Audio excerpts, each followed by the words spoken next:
All right, we're here at SEC Media Days. Ron Slade. Let's do it. Host 3HL, Nashville, Tennessee. What's up? Good, man. Hey, man, I'm glad to be here. This is my third one. I think he's my third or fourth. Might be my third. Fourth. I came in with hyper. That's how I remember. It's four for him, it's four for me.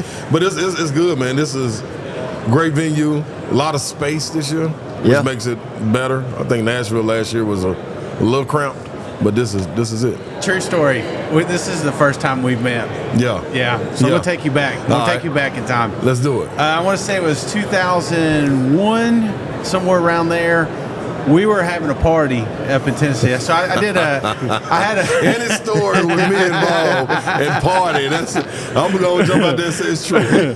So my one semester at UT, here I am, and a couple of baseball guys were having a party, and we're up there. I can't remember the place. It's right across Henley. It seems like it was up on the hill. Yep. And College Park. I saw you walking through, and I said, who is this giant, you know? And everybody's like, I don't know. Let's get him up here and see if he wants to drink some cold beer. I thought you were on the football team. Yeah. So I go down there, and I said, hey, man, I said, would you like to have some cold? We're floating a keg up here. You want part of it? You came up, man. As soon as they came in, everybody's like, what's up, Ron? And I was like, holy shit, that's Ron Slade. Hell yeah. I remember that, man. That's when, listen, at that time, Tennessee was living up to on the field as far as production goes, winning, and off the field, it matched it. We were the number one part of the school, back-to-back, voted by Playboy. That's right. It was people living up to it. I remember the apartments you're talking about is College Park. I remember walking through there in the summertime. You know, it's usually kind of dead in the summer. Dude, students were staying. I don't know if they were going to summer school or not, just working, but it was a party every single night, man. It was amazing. So shout out to those golden times right there. That's Appreciate that little throwback right there. Yeah, absolutely, man. Yeah. Well, and then I saw you didn't see me, obviously. I was driving from the SEC tournament this year. You know, you had to walk to your hotel, I guess. And I was stuck in traffic. We were doing interviews. We were dropping people off at the arena. And it looked like every 5 to 10 feet you were getting mobbed by people. Ron Slade. So what? I mean, what's that like? I mean, still to this day, you are so huge with Tennessee fans. Yeah, it's been cool, man. And I think being able to be on the SEC network and do a little analyst here and there, and people listen to what I might say every now and then or laugh at it, one of the two. But I remember Commissioner Sankey was asking me last year, what was the biggest difference from playing and now doing this? And I was like, man, the impact you have on the other fan bases. Like, all the time you get people walking up like, hey, man, I couldn't stand you as a player, but I love listening to you on the SEC network. And I'm like, okay, that's pretty cool. You know what I mean? That's a compliment because I was the villain and loved it and relished it when I played. But to be able to be on the other side and also get the tip of the cap from other fan bases and, be honest. You know what I'm saying? I get to be truthful, and it works. So it's a great time. And the impact, I never thought being behind a microphone would probably be more impactful than me being able to play. Absolutely. Yeah, so it's cool.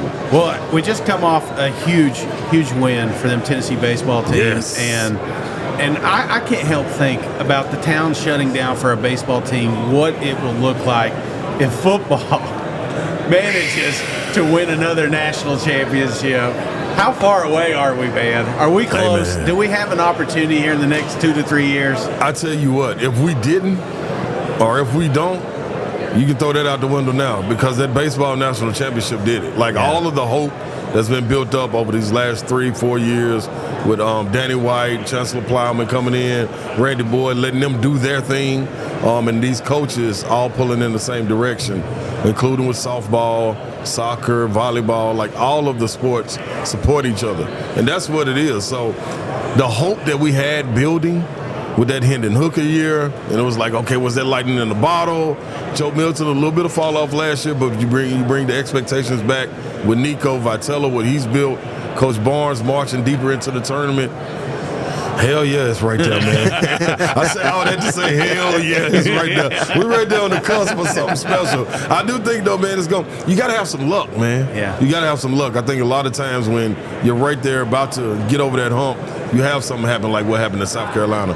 Kind of throw you, throw you for a loop. And then with Tennessee, the basketball team, just so happens, Santiago Vescovi gets sick. Yeah. You know what I mean? And can't even get out there and give anything, which would have helped. But you got to get a little luck. Got to get a little luck and some good players. That's that Tennessee, battered ball syndrome. You're man. Something bad's about to happen. Yeah, see, listen, I've been the biggest advocate of getting rid of that, man. Like, you got to enjoy the moment. Because if you don't and you sit there and think, okay, we go down 0-1 in the College World Series, and it's like, oh, man, here we go. No, man, stay right there in the moment. Let's go win Sunday. Then Monday, anything can happen. Absolutely. And we got the best team. We got the best players. Absolutely. Let's just get to it.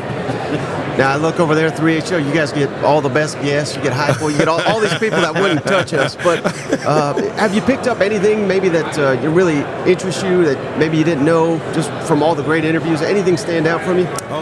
Yeah, man. One, we had Feinbaum yesterday. His relationship with Saban and him being open about it, about how he kind of catapulted him into who he is. Without him, I doubt if it'll be a Paul Feinbaum show. Would he have the notoriety like that? I think that's one. Marty Smith sat down with us on Monday, and to hear him speak about his relationship with Lane Kiffin, knowing Lane just lost money, and then being able to relate that to his family and him losing his mom and his dad, and how these stories always intertwine. I think that's some of the best things. You know, you always gonna get the football. Yeah. Football's on the surface, but to be able to get under the surface and people be unguarded and have conversations, I thought those were some dope conversations. I can't wait to talk to Commissioner Sankey. He always has some good stuff to say. What book he's reading, how far he jogged or something. But anything to stay away from adding other teams to the SEC. But it's always interesting, man. I don't think it's honestly a bad guess. On Radio Row, you just gotta ask the right questions, and hopefully they give you more than you want. Everyone he just said, Shane, I was going through my head. They declined us. They declined us. They declined us. See, what you're going to realize is the more experience you get, the more dirt you get on them. So, you know what I mean? You got to hold that over there. I'm going to let this go if you don't get over here. So, and then they kind of wither in. You got to hold it tight to the vest, man. Hey, well, we want to stick on ball. And one thing that I noticed with Heupel the other day, he was talking about how deep this roster is. And I think that's kind of what has hamstrung Tennessee here the last two seasons.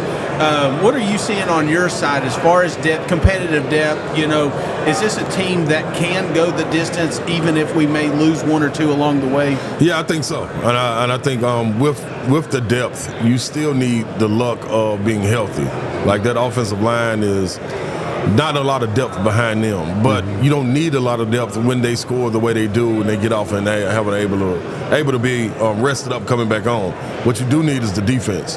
The defense to help that back end that has question marks around. They've been kind of quiet about the secondary, you guys that you have there, but it's been more about the defensive line, and those linebackers behind them being able to get pressure on the quarterbacks that they're going to play. That'll make it easier defensively if you can get there and kind of rattle people's cage.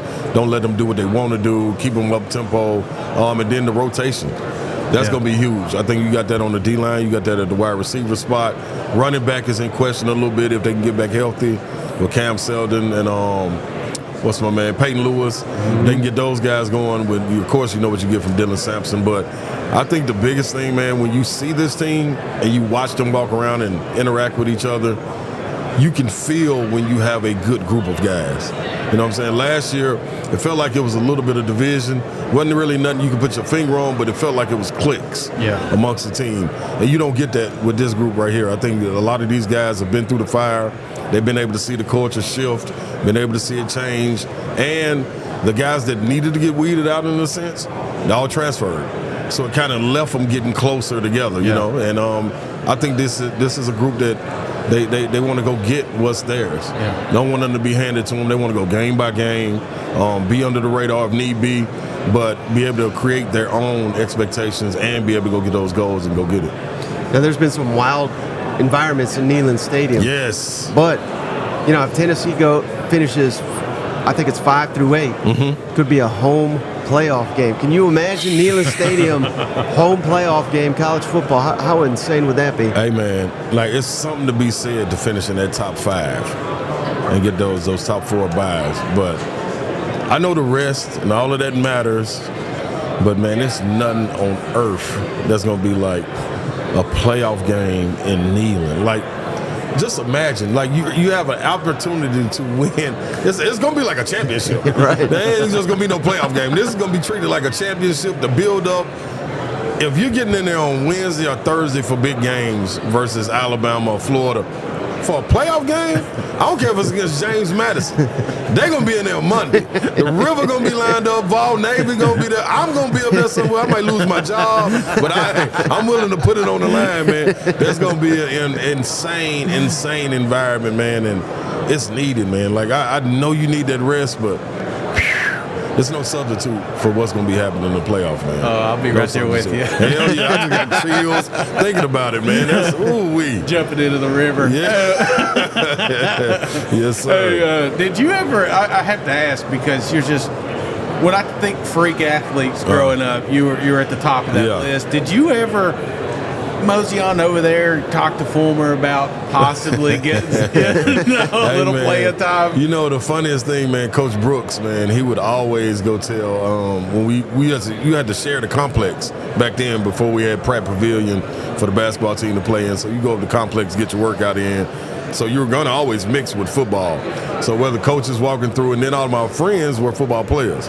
John Henderson, Buck Fitzgerald, Reggie Ridley, the list goes on and on. But Coach Brooks would always say, now, man, you know we can make you a hell of a DN or a tight end, don't you? I'm like, look at that, Coach, man. I ain't coming off no edge. There's no DN. Tight end, you may have something. You may have something, but I'm getting good over here in this basketball thing. I don't know if I can just lead this. So I loved it in high school, man. My pops played football, was a running back. Then my mom was an athlete in volleyball, basketball. So sports has been in me. Football, I grew up under TSU. With Big John Merritt, Richard Dent's my godfather. Like, the football is in it. So I wish I could. My junior year, I broke my wrist and had to sit out like 5 or 6 weeks. And I said, yeah, that's it. My junior year of high school, yeah, I'm cool, man. I'm just going to stay with this basketball thing. So that kind of shut it down. Yeah, had a good time over in basketball. No complaints. Well, I can't let you go without asking about basketball. Yeah. Rick Barnes. Yes. Just what a turnaround there. Do you think, it depends on how long he stays and what more he accomplishes, but I think there's certainly a case to be made when he's done. He could be the best coach in Tennessee basketball history. No question. And I think going to the Final Four will put a stamp on that. Yeah. You look back at it when you had this class that came in, Zakai Ziegler, Jemai Meshack.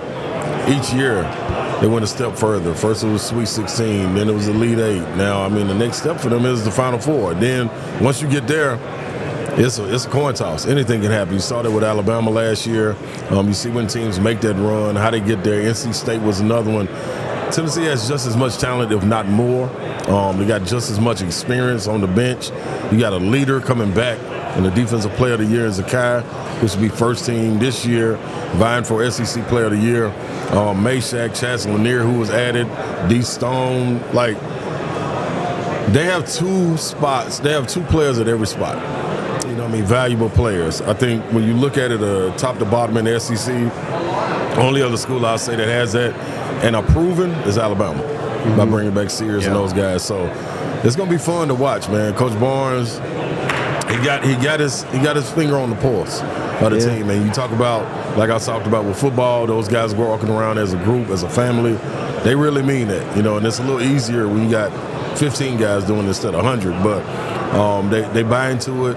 They want to win, and I don't think they're with settling. You know what I'm saying? I think that, we get into a situation, we want to win the SEC, want to win the SEC tournament. You want to get into the tournament and have a deep run and try to get a national championship. And I think all that's right there on their plate. It was a build-up forward. And, that COVID year hurt. We're getting guys like Keon Johnson, Jaden Springer, and those guys leaving. But Kennedy Chandler started to light the fire. Now you got a plethora of guys, man, that can make something happen. I was just thinking of all them championships coming to Knoxville. I'm trying to think, is it going to be basketball first or football? I'm going to be honest, man. If I had to go out on a limb, I would say it would be easier to me in football because you have less games. Yep. And when you go in that single elimination tournament, man, all it takes with basketball, it can be one person to get hot. Yeah. Just look at Oakland last year, man. Like, Nobody expected that. A guy just come off the bench and go berserk against Kentucky. Yeah. Like, you don't expect it. That's all it takes is one night. Football is kind of, it's 4 quarters, man. Like, the talent can push you over the edge. You know what I mean? You can have that bad night and bounce back. NCAA tournament, man, you had a bad night. It's over. It's over for you. What was your best game?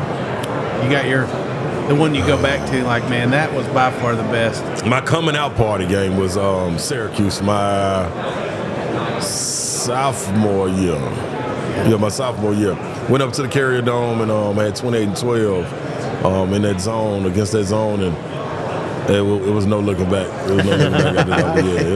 I had some good times. You know, against Syracuse. they had that game back in the day. Yeah. I don't know if they're bringing it back, March Madness. I imagine it's coming. And I'll never forget going up to Crump and getting on his ass because he went pro because I did too well with him. That's my guy too, man. He was just at my wedding, man. I just saw Crump, man. Hey, that's funny right Bradshaw there. He was recruiting. Dang, that's my guy too, man. Yeah, Dane good dude too, man. Y'all got to get Dane. Dane's a good storyteller, man. Yeah. Y'all got to get Dane on here, man. Yeah. That'll be good. Well, I appreciate your time, man. No doubt, One more bro. I forgot, and you probably get asked this a million times. I just want to hear your response. How disappointed are you that they didn't have NIL in your day? Hey, man. You would have cleaned up. Oh my gosh. Hey, man. How much Chick-fil-A did you have back in the day? Oh, man. This is how I put it. My freshman year, when I get there on campus, man, there's nobody wearing a headband. I was just on the way. The lady balls wore it every now and then, but I wore a headband every game. So the first 3 or 4 games, my freshman year, come out, I got the headband on, and nobody knows I'm going to buy these at the Foot Locker or Champs, somewhere at West Town Mall, wherever it may be. And I'm giving it away to the kids. So I kept me one to practice in. Next game, I would always wear a fresh one. So I'm running out of these headbands. I'm like, hey, man, like, I got to keep buying these headbands. What's up? But this one was affiliated with Adidas. I was like, man, y'all got to tell them to send some headbands. So they dragging their feet. So, like the 5th or 6th game, I got one headband left. I go to the store. I'm like, okay, if I get this one away, I need one more. There's no more in West Town Mall. There's no more in East Town Mall. You can't find them nowhere in Knoxville. No headbands. I show up to the next game. Everybody in the stands in headbands. I'm like, dog, I'm out here with one headband. Look at all these people. So, man, that right there let me know, like, that could have been something. You know what I'm saying? That was just a small portion. Like, Knoxville sold out of headbands, dog. And I was a piece of it. I was a piece of the reason back. So I needed some of that pie that they're giving out right now, man. But maybe I can give me something, man. I get one more year eligibility, do something. I can sneak in the back door somehow. They getting paid, man. Yeah. I listened to Carson Beck the other day. This man said he has a Lamborghini.